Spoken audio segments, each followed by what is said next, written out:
செல்வராஜன் வணக்கம். அதிமுக தேர்தல் அறிக்கையை பார்த்து பக்கத்துல உட்கார்ந்து ஒவ்வொரு வரியா காப்பி அடிச்சிருக்கீங்கன்னு திமுகவை பார்த்து சொல்றாங்க. இல்ல, இது நான் கொஞ்சம் கோவை சத்தியன் கொஞ்சம் விஷயம் தெரிஞ்ச ஆள் தான். ஆனா இந்த அளவுக்கு ஒரு தேர்தல் அறிக்கையை அணுகுவார்னு நான் எதிர்பார்க்கல. இதுல முக்கியமாக முதல்வர் அவர்கள் படிக்கிற பொழுதே ஆரம்பத்துல அவர் சொன்ன வார்த்தையை நீங்க திரும்பி பார்க்கணும். அவர் கடந்த காலத்திலே நடந்த திட்டங்களை சொல்லிட்டு இது 2021 நாங்கள் தேர்தல் அறிக்கையாக கொடுக்கிற பொழுதே இது 10 ஆண்டுகளுக்கான திட்டமாக விரிவுபடுத்தப்பட வேண்டும் என்கிற நோக்கத்தில் தான் இந்த திட்டங்களை நாங்கள் அறிவித்தோம் என்று கலைஞர் மகளிர் உரிமை தொகை, விடியல் பயணம், காலை உணவு திட்டம்னு வரிசைப்படுத்தினார். நிறைய திட்டங்களை வரிசைப்படுத்தினார். இந்த திட்டங்கள் எல்லாம் 2021 கொடுக்கையிலே 10 ஆண்டு கால சிந்தனை ஓட்டம் என்று சொன்னார். அந்த சிந்தனை ஓட்டம் உள்ள அந்த திட்டங்களுக்கெல்லாம் இந்த முறை கடந்த 5 ஆண்டுகளில் சிறப்பாக செயல்பட்டிருக்கிற காரணத்தினாலே கல்வி சூழலில், சுகாதாரத்தில், மருத்துவ கட்டமைப்பில், தொழில் வளர்ச்சியில் நல்ல முன்னேற்றம் அடைந்திருக்கிற பொழுது அந்த துறைகளுக்கான விரிவாக்க திட்டங்களை தான் இப்பொழுது அறிவிச்சிருக்காங்க.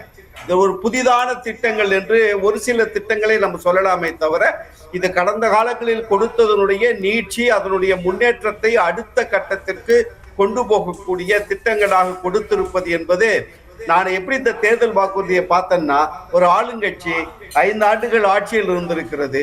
ஏற்கனவே 505 தேர்தல் வாக்குறுதிகளை 404 தேர்தல் வாக்குறுதிகளை நிறைவேற்றி இருக்கோம் என்று சொன்னதையே எதிர்கட்சிகள் ஏற்றுக்கொள்ளாத பொழுது புதிதாக கொடுக்கிற இந்த தேர்தல் அறிக்கையில் என்ன மாற்றத்தை கொண்டு வர வேண்டும் அப்படி என்று என் மனதில் நினைத்தேனோ, இது ஒரு அப்கிரேடேஷனா இருக்கணும், இந்த அடுத்த கட்டத்திற்கு நகர்த்துகிற தேர்தல் அறிக்கையாக இருக்க வேண்டும் என்று நாங்கள் நினைத்ததை நிறைவேற்றி இருக்கிறார் தமிழக முதல்வர், திமுகவின் தலைவர் மாண்புமை முத்துவேல் கருணாநிதி ஸ்டாலின் அவர்கள்.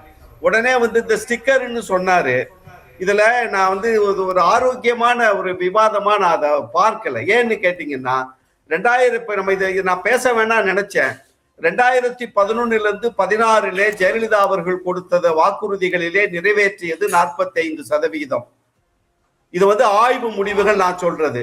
2016 21 வரைக்கும் கொடுத்த எடப்பாடியார் அவர்கள் ஆட்சி காலத்துல பண்ண தேர்தல் வாக்குறுதிகளில் அவர்கள் நிறைவேற்றி இருப்பது 50%. நான் ஒரு குறிப்பிட்ட ஒரு 4-5 மட்டும் சொல்லிடுறேன் கோவை சத்தியன் அவர்களுடைய நினைவிற்காக. வறுமை கோட்டிற்கு கீழ் உள்ளவர்களுக்கு 20 லட்சம் குடிநீர், சுத்திகரிக்கப்பட்ட நீர் கொடுக்கப்படவில்லை. 58 வயசு மேல உள்ளவங்களுக்கு இலவச கிராமப்புறங்களுக்கெல்லாம் மருத்துவ பயணம் கொண்டு போவாங்க, கொடுக்கப்படல. மும்முனை மின்சாரம் கொடுப்போம்னாங்க, கொடுக்கப்படல.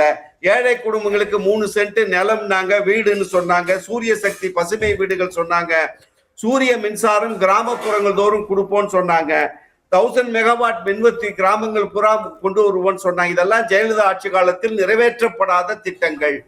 எடப்பாடியார் ஆட்சி காலத்துல ரேஷன் கார்டு உள்ளவர்களுக்கு இலவச செல்போன் வழங்கப்படவில்லை. இலவச கூப்பன் 500 ரூபாய்க்கு சொன்னாங்க, கொடுக்கல. இலவச வைபை வசதி சொன்னாங்க, கொடுக்கல. படிப்படியான மதுக்கடைகளை மூடுவோன்னு சொன்னாங்க, செய்யல.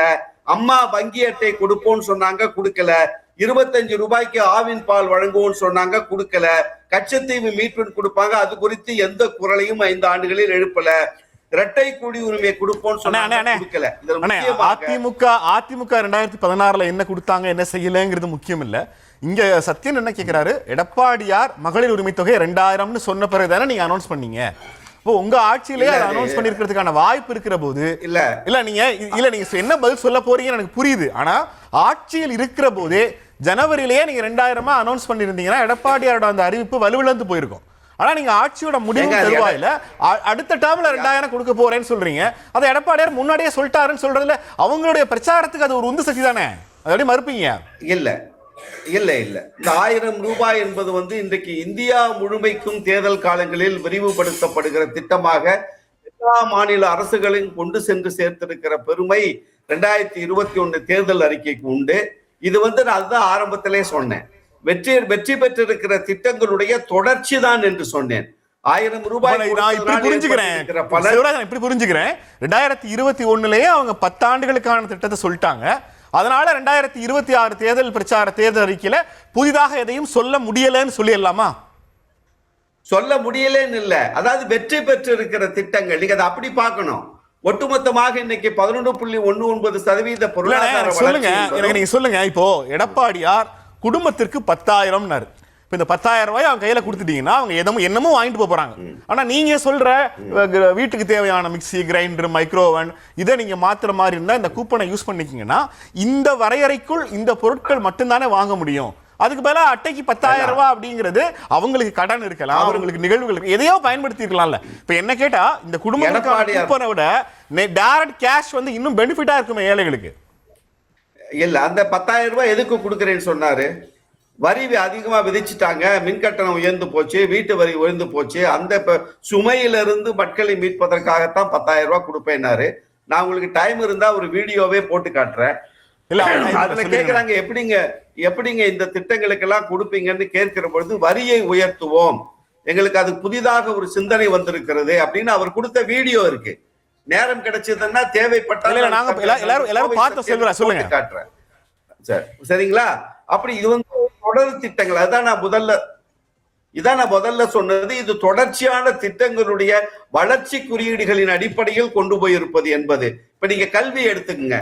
கல்வியில வளர்ந்திருக்கிறோம் என்பதும் வேலை வாய்ப்புகள் உருவாகி இருக்கிறது என்பதும் படித்து வெளியில் வருகிற மாணவர்கள் 70% திறன் மிகுந்த மாணவர்களாக வந்திருப்பது என்பதெல்லாம் எடப்பாடியாருடைய சிந்தனைக்கு உட்படாத செய்திகள்.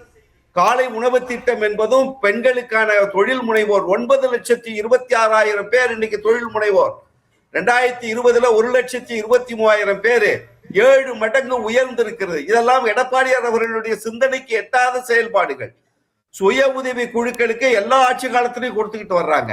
அப்ப எப்போ ஒரு இதை உயர்த்துவாங்கன்னா அந்த சுய உதவி குழுக்களுடைய செயல்பாடுகள் எப்படி இருக்கிறது, அந்த செயல்பாடுகள் மூலம் அவர்களை ஊக்கப்படுத்துவதற்கு என்ன கொடுக்க முடியும் என்பது கேட்பது ஒரு தொடர் திட்டம். இது எடப்பாடியார் ஆட்சி காலத்தில் அவர் செய்தாலும் இது தொடர் திட்டம் தான், திமுக ஆட்சி காலத்திலே செய்தாலும் ஒரு தொடர்ச்சியான திட்டம் தான். திட்டத்தினுடைய வெற்றி தேர்தல் 20 கிலோ அரிசி இலவசம்ங்கிறதோ, ஒரு கலர் டிவிங்கிறதோ, சைக்கிள்ங்கிறதோ, லேப்டாப்புங்கிறதோ, கிரைண்டர் மிக்சிங்கிறதோ, கால்நடை ஆடு மாடுங்கிறதோ, இலவச நிலம்ங்கிறதோ, இதையெல்லாம் ஒவ்வொரு தேர்தலினுடைய போக்கை மாற்றி அமைச்சிருக்கு. ஆனா இந்த தேர்தலோட கதாநாயகன் அப்படின்னு சொல்ற அளவுக்கு திமுக தேர்தல் அறிக்கையில என்ன இருக்குன்னு கேக்குறேன். அதாவது தேர்தல் 2 விடயங்கள் நீங்க பார்க்கணும். இந்த தேர்தலுடைய கதாநாயகன் என்பது ஒன்று, தமிழ்நாட்டினுடைய 5 ஆண்டு கால பொற்கால ஆட்சியினுடைய தொடர்ச்சி, திராவிட மாடல் 2.0. இந்த ஆட்சியில் இந்த வளர்ச்சி தொடரும். இந்த வேலை வாய்ப்பு, தொழில் வளர்ச்சி, உற்பத்தி, எல்லா துறை சார்ந்து வளர்ந்திருக்கிற துறைகள் எல்லாம் வருகிற 5 ஆண்டுகளில் இன்னும் அடுத்த கட்ட வளர்ச்சியை நோக்கி போகும். கவர்ச்சி திட்டம் என்று சொன்னால் எடப்பாடியார் அவர்கள் ஃப்ரிட்ஜ் கொடுக்கிறேன்னு சொன்னார்.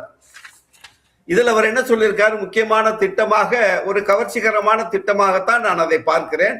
ஒரு 6 பொருட்களை வரிசைப்படுத்தி அந்த பொருட்கள் இங்க இருக்கிற பகுதிகளில் இருக்கிற கடைகள்ல வாங்குற பொழுது அதற்கு ஒரு 8,000 ரூபாய் கூப்பன் கொடுப்பேன் என்பதை நான் ஒரு கவர்ச்சிகரமான திட்டமாகத்தான் பார்க்கிறேன். மற்ற திட்டங்கள் அனைத்தும் சமூக நலன் சார்ந்து அடுத்த கட்டத்திற்கு கொண்டு போவதற்கான வளர்ச்சி திட்டங்களுடைய நீட்சி தான் இதில் கொடுத்திருப்பது என்பது இதுல முக்கியமாக பேசலாம்.